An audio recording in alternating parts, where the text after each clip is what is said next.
So, to begin to answer questions for this week's activity forum, I tend to watch videos with captions very frequently.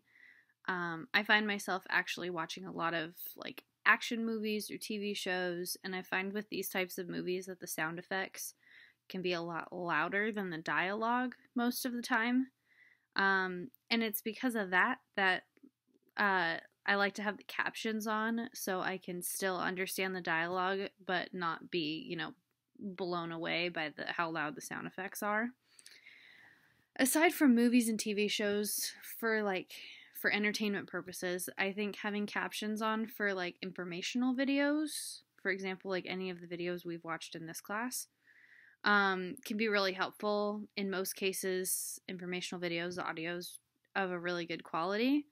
But it can be helpful to kind of process all of that information, to have the captions on and be able to read it and hear it, hear what the person is saying at the same time. I found the captioning guides to be really helpful, especially when it comes to watching how the caption should look and how they should make sense. I feel like captioning itself is pretty straightforward and much easier to use if you're using auto captioning first and then fix the errors that you find manually.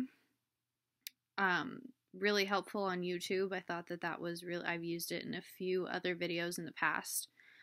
In my own workplace, one thing that I need to work on to make things as accessible as possible is the videos in my AV Tech training program, because I use an online, it's a Google Classroom where I have all these videos compiled to train new AV techs.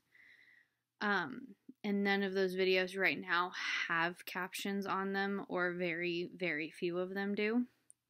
So I will likely in the near future be using the YouTube auto captioning tools to process those videos through and add captions to them.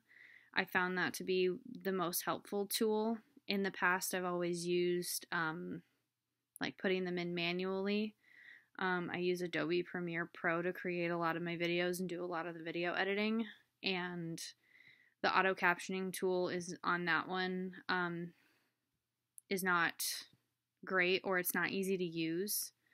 I didn't find it to be, so I actually ended up just adding in my own captions manually throughout the whole videos, and that was extremely, extremely time consuming.